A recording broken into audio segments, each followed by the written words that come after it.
Welcome to Speaking of Faith with Bishop DeDe Duncan Proby of the Episcopal Diocese of Central New York. Thanks for joining us. Hey friends, welcome to the podcast, Speaking of Faith. My name is DeDe Duncan Proby. I am the Episcopal Bishop of Central New York. I am joined by Adam Eichelberger. He is our Director of Communications, and we are speaking about faith. Whatever your faith may be, this is a space in which we talk together, reason together, question, pursue. But what we try to refrain from is really arguing, because when we're speaking of faith, there's a great temptation, because it matters to us, to want to fight about it. Who's right? Who's wrong? What's good? What's bad? And to look at it very concretely, like there's in and there's out. In this podcast, we're speaking of faith, which is a vulnerable thing to do. I want to acknowledge that because we've all gotten out of the habit of speaking about our faith. And today, the topic that I want to talk about a bit is something called compassion fatigue. You may have heard about it associated with teachers or caregivers, where there's just a fatigue with caring. I want to make note of the difference between compassion fatigue and actual burnout. Burnout is when you are fatigued and don't want to do a thing anymore, where you have done all that is life-giving for you in a particular job or role, and where you're looking for a new avenue to live your life. That burnout is a sign to us that it's time for a change, time for a new venture. But what I'm talking about is compassion fatigue, where I've heard from several people lately, I'm just so tired of caring about what happens over there. We keep talking and talking, and it's just exhausting. All of the division is exhausting. It just drains me. That is part of when we talked last week about rest and rejuvenation, the importance of the spiritual practice of rest. Addressing our compassion fatigue is also part of our spiritual life, which may sound odd at first, except when you think that Jesus tells us to love God with all our heart, mind, soul, and strength, to love our neighbor as ourself. That all depends on these two commandments. When we look at those two commandments and say, oh, when will it be enough? What more does God require of me? Haven't I tried to care about people enough?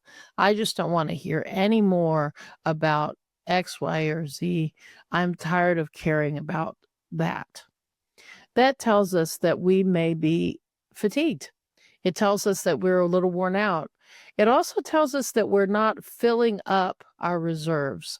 If you think about your energy and your excitement as like a glass of water that you have sustenance for the journey, when we just feel worn out, it means that our glass is empty. We need to refill it.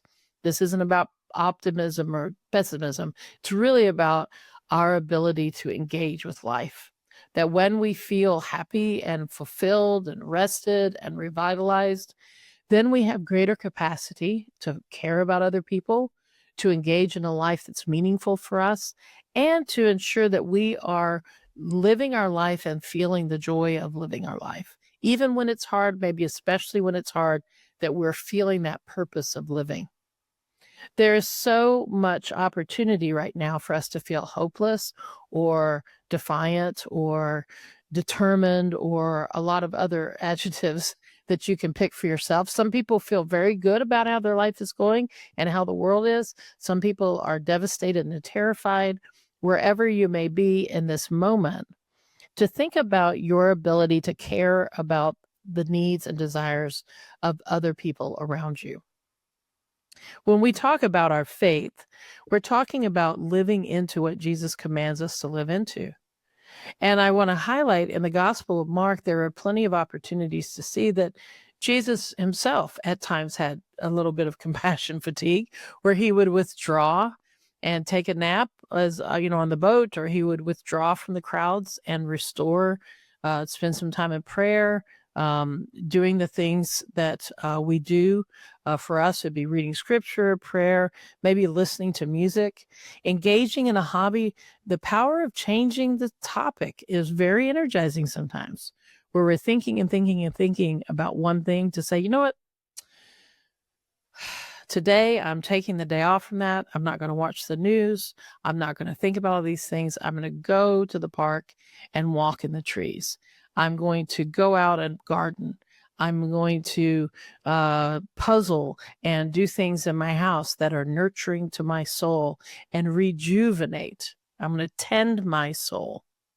And then the next day when we go out, our capacity for caring about other people is increased. Our ability to have compassion for those who may differ from us is enlarged because we feel like we're getting enough.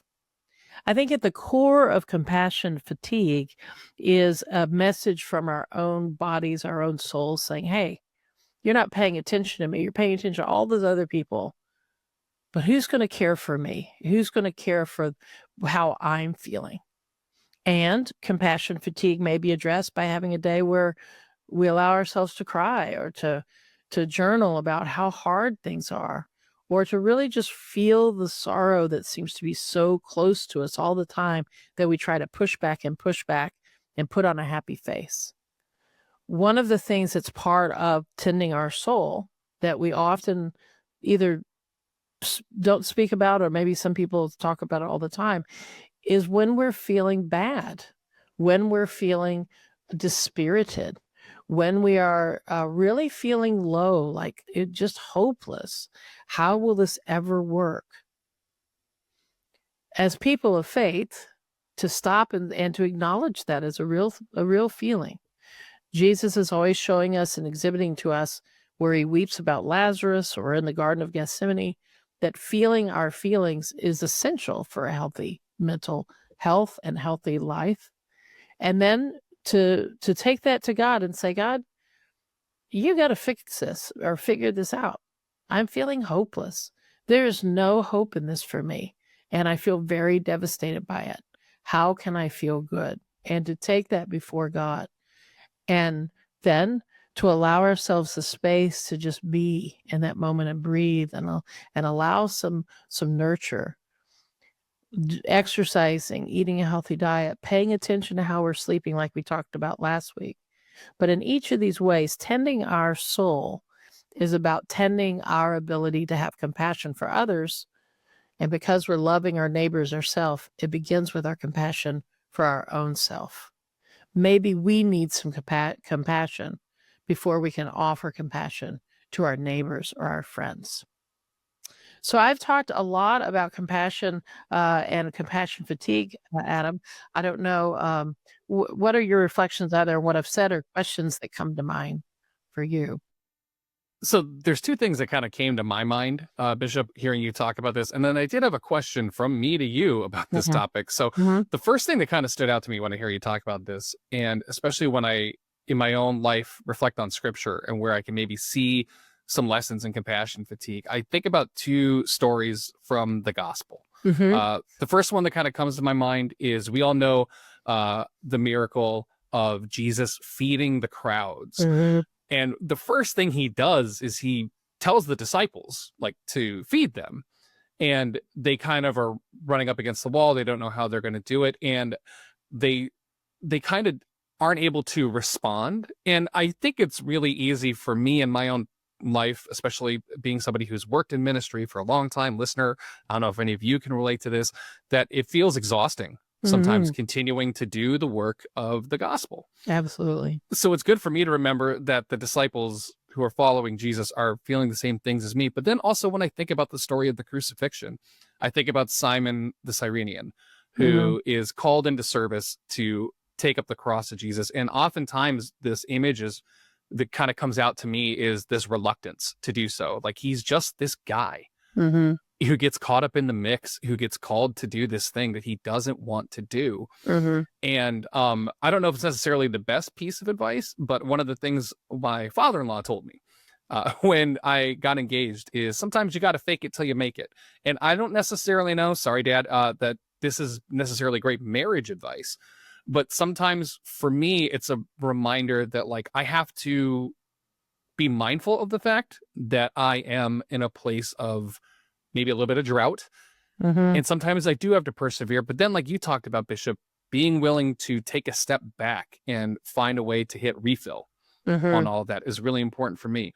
So the question I have for you, as somebody who sees, I think, a little bit of a different picture of the church than many of us here on the podcast or in our diocese do, because you see it from so many different angles, especially in the work that you do. Right. Where do you see compassion fatigue showing up in the life of the church today?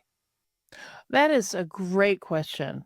And I don't, listener, I invite you to answer this question. I am not the purveyor of all knowledge on this, but I will say one of the places of compassion fatigue I hear is when people bring up either social justice or LGBTQ plus empowerment.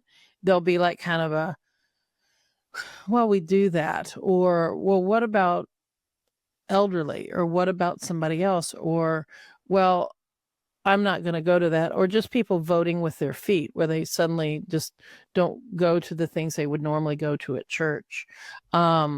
Tuning out sermons, not praying or not reading scripture in the habit that they may have each day.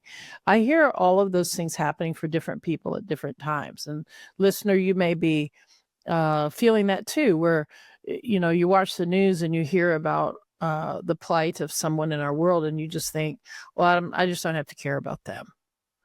And one of the aspects of our faith that is very hard and an invitation both is that we do care about all people. We may not weep over everything we hear, and we may not donate money, and we should be good stewards of our money. That's a different podcast. But I see people really being struggling with being compassionate about others in one place. And then also I would have to mention that the hatefulness of the rhetoric, to hear some of the awful rhetoric around when the senator was shot in Minnesota. One of the things that I read that someone had said was just horrific. It doesn't matter where you are on a partisan spectrum. When people are harmed, we should care in some way. We don't, again, it can be however you're able to care, but it is not okay to dehumanize anyone. And so when our compassion fatigue seems to entitle us to look down on, like, well, you get what you deserve, that is not okay. We've crossed a line, because when we profess to believe that God is the creator of all, then to dehumanize or dismiss someone out of hand like that is to dismiss God.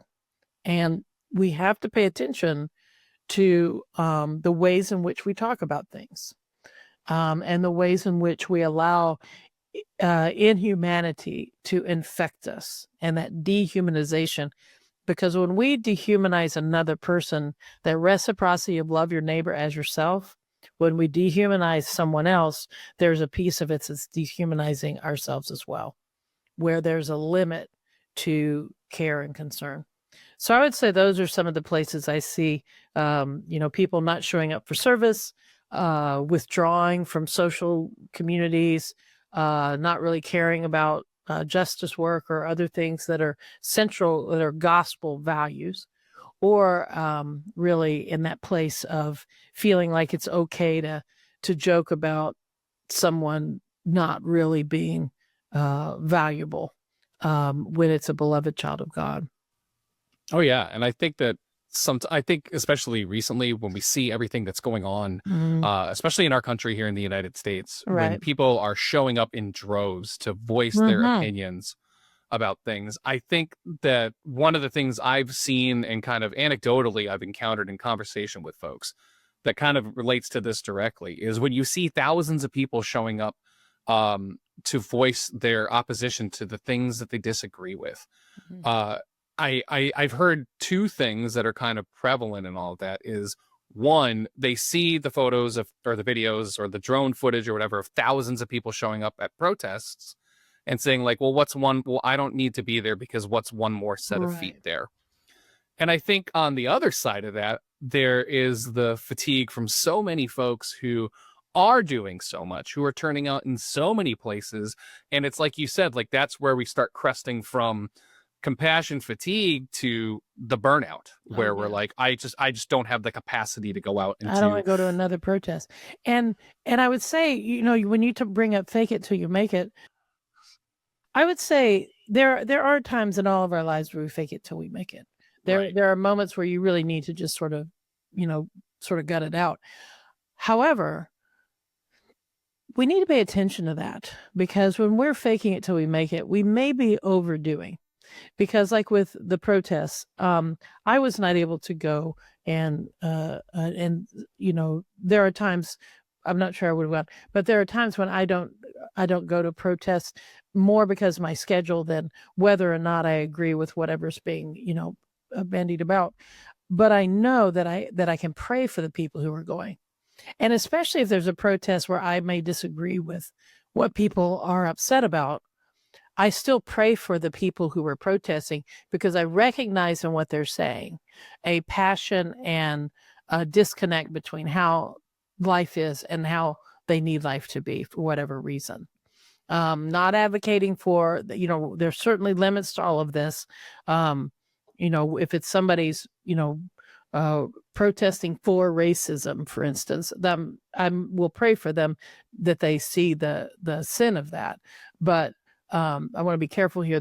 You can get it kind of off topic, but I think to see that when we care about human beings, there are times when maybe we aren't able to go to the thing, but we're supporting it. We need the time to be quiet.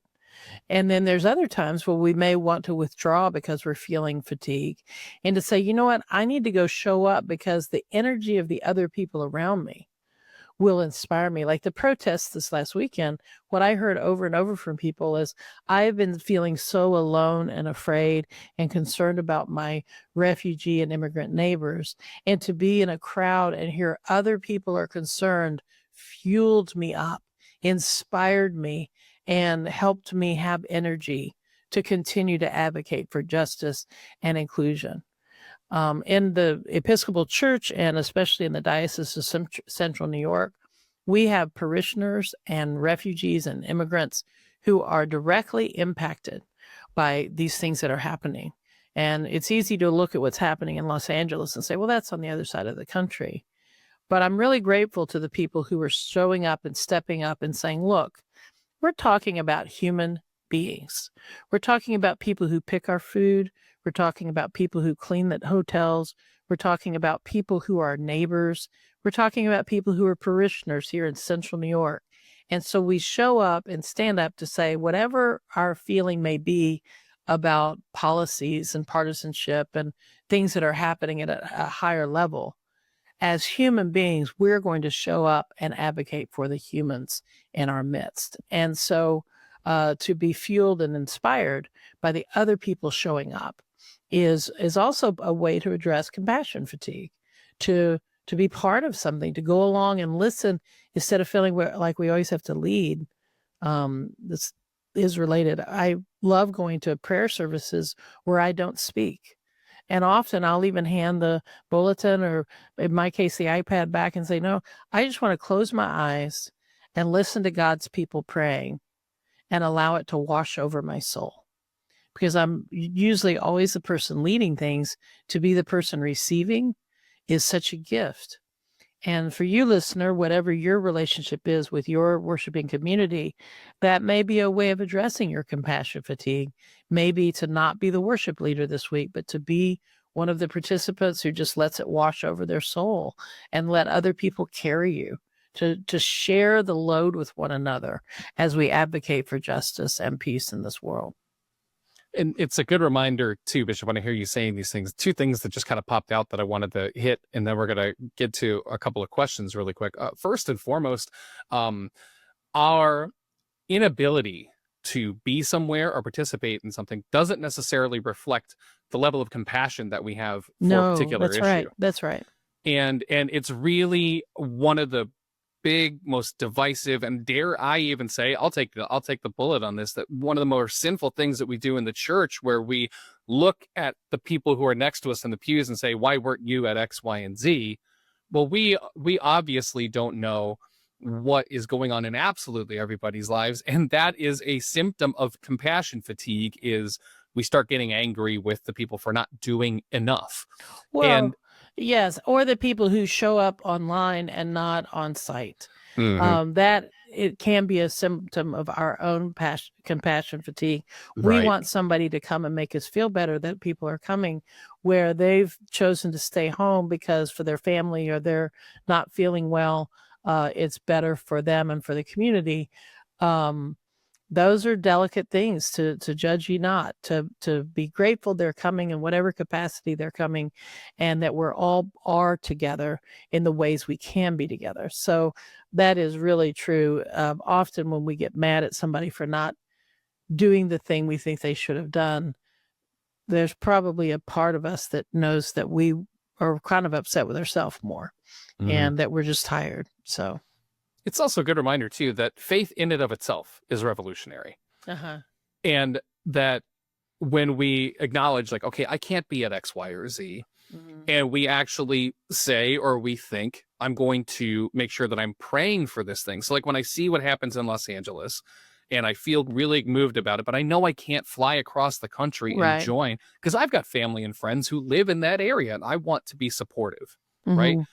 And when I acknowledge, like, okay, I'm going to pray for this thing, that's a great reminder to me to make it more than a platitude, that I can't just say I'm going to pray, or even just be like, sometimes it is the best that we can do is a quick prayer. God, please be with these people, but really take the time and set it apart for, like, how am I going to pray for this particular cause? I think that that's really important for me. And listener, I don't know if that's something that resonates with you.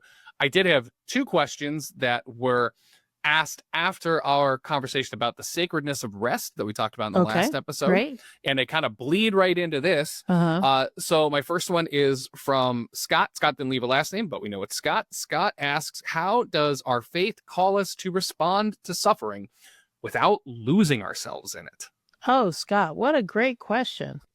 And listener, again, fill in the gaps here, and you bring your voice to this. This is about all of us speaking of our faith. So your voice is important here. Differentiation as a concept in psychology that's really important, where it's actually, you have codependency where there's no boundary between one person and another, where they just kind of are, there's no differentiation.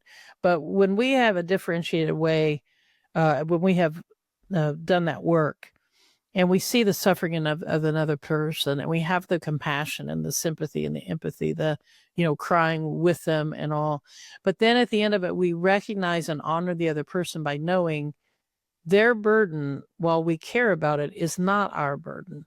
And their burden, while we are compassionate about it, does not mean we suddenly overtake them, which is a disrespectful. It seems like we're doing a good thing, but it's actually disrespectful, because it says, oh, your life, my life is so important that I'm going to overtake your life for it. So part of the to sacred rest is to recognize the sorrow and then hold it before God and entrust it to God. Not that we drop it, or not that we say, well, hope that works out and catch you on the flip side, but rather, I'm so sorry this is happening. I'm going to pray with you. We're going to hold it before God, and then I'm going to let go of it and entrust it to God, and literally let Jesus take the wheel in this case, and give it to God and say, there, okay. And then to make a note, either in my prayer journal or in my heart, wherever you do that, to come back to it and pray about it. And the next time I see the person, to say, I've been praying for you. How is that working out? I've been really continuing to hold that before God's care and keeping, and then to check in with the person. I don't take on I can feel what it feels like to the degree that I can, but then I entrust that the person who's really dealing with this is the other person, and I entrust them to God, and then I let it go. If we continue to ruminate on it, or if we just can't let it go, that may be something we need to look at for ourselves and say, what is it about this that's got me hooked? Maybe I need to pray about that, or look at it, or maybe I need to talk to a counselor, because this is bringing up trauma in my own life. It's triggering something in me.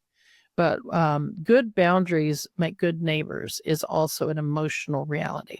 So One way we guard against that is to have a good sense of ourselves and then to hold it before God and to continue to care for the person in the way that's appropriate.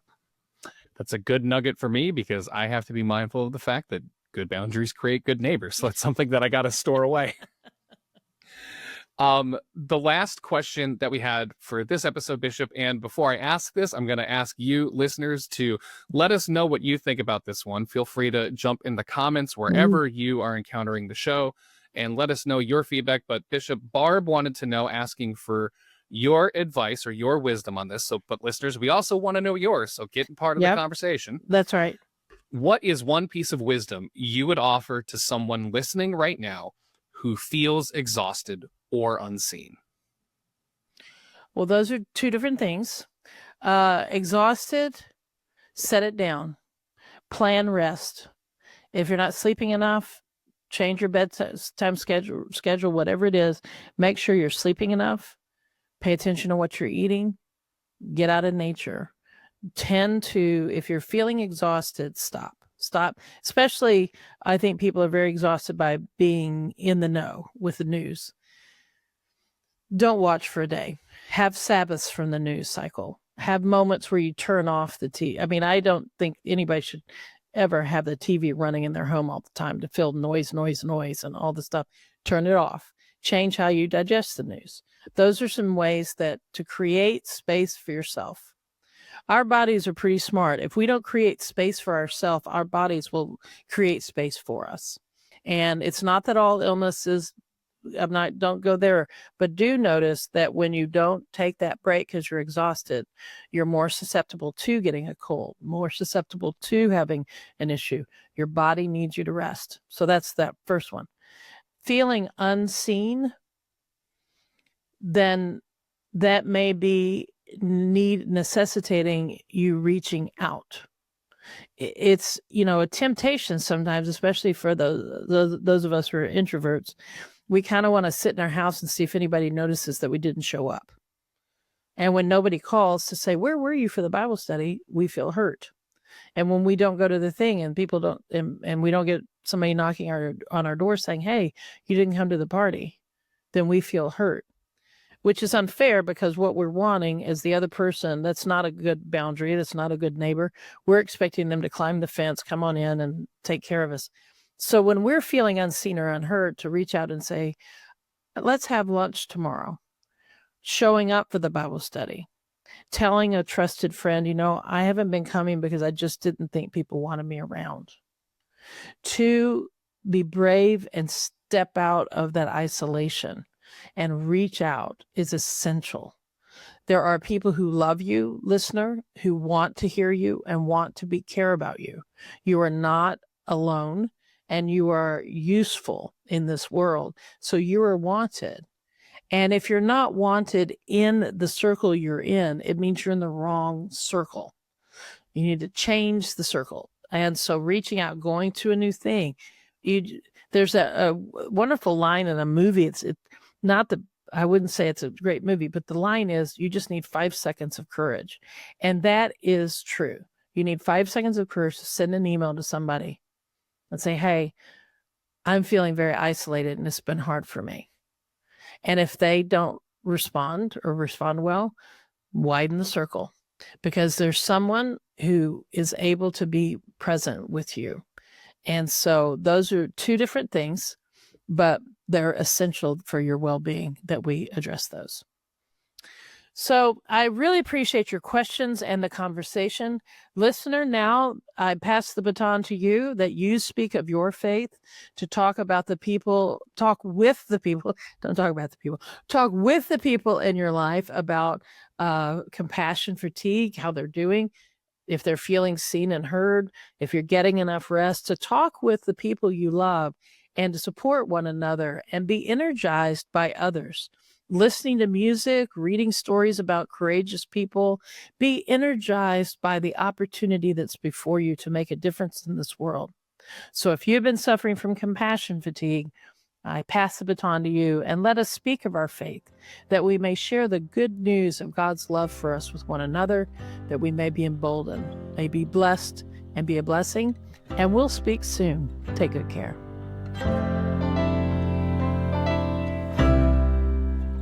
Thanks again for joining us on Speaking of Faith, a production of the Episcopal Diocese of Central New York. Make sure to leave us a review and subscribe wherever you get podcasts. Connect with us online at cnyepiscopal.org, or you can join us on Facebook, Instagram, or YouTube at CNY Episcopal. We'll see you next time.